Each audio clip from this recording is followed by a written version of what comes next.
사랑하는 여러분, 하나님께서 오늘도 저와 여러분에게 새날을 주셨습니다. 이 하루를 살아가는 곳곳에서 목자 되신 하나님의 인도하심이 우리 모두와 함께하기를 간절히 바랍니다. 오늘 여러분에게 전하고 싶은 하나님의 말씀은 신약성경 마태복음 13장 8절 말씀입니다. 더러는 좋은 땅에 떨어짐에 어떤 것은 100배, 어떤 것은 60배, 어떤 것은 30배의 결실을 하였느니라 기록하고 있습니다. 마태복음 13장은 7가지의 천국 비유가 실려있는 주님의 말씀인데요. 오늘부터 매주 수요일마다 이 말씀을 하나씩 살피도록 하겠습니다. 먼저 오늘은 씨 뿌리는 자의 비유입니다. 예수님께서 이 말씀을 직접 해석해 주셨지 않습니까? 여기서 씨는 하나님의 말씀이다 그랬습니다. 첫 번째 그 씨가 떨어진 밭은 길가였는데요. 길가는 무엇입니까? 말씀이 떨어졌지만 금방 사탄이 와서 그 말씀을 빼앗아가는 마음을 가리킵니다. 두 번째는 돌밭입니다. 즉시 말씀을 기쁨으로 받았지만 뿌리가 없어서 결국은 잠시 후에 넘어지는 마음을 가리키는 것이며, 우리식으로 말하자면 냄비 같은 신앙, 이렇게 말할 수 있을 겁니다. 세 번째는 가시떨기 밭입니다.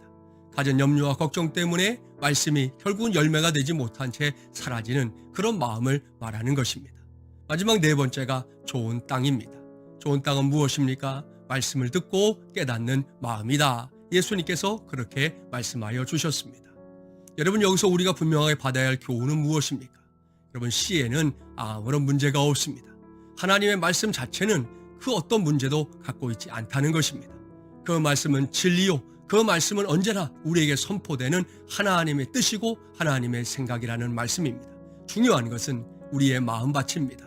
내 마음밭이 어떤 마음밭이 되어 있느냐에 따라서 이 말씀이 열매가 되기도 하고 그렇지 못하기도 하다는 것인데요. 저와 여러분이 살아가면서 우리의 마음이 그야말로 5만 가지로 바뀔 때가 많다는 거 알고 있을 겁니다. 그러니 우리가 하나님의 말씀을 받을 때 먼저 우리 자신의 마음을 잘 살펴야 하지 않겠습니까? 내 마음이 지금 어떤 상태인지 말입니다.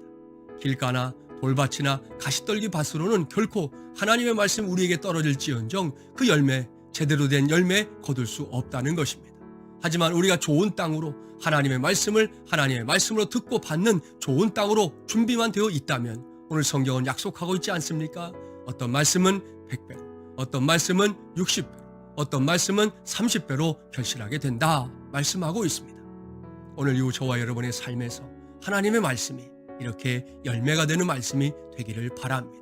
우리는 하나님의 백성이고 부득불 하나님의 말씀을 들으며 하루하루 살아가는데요. 그 삶의 여정에서 아무쪼록 우리의 삶에 이와 같은 열매들이 맺혀지는, 그래서 하나님을 기쁘시게 하고 그 열매 때문에 우리의 삶이 더욱더 풍성해지는 그와 같은 복을 누리게 되기를 주님의 이름으로 축복합니다.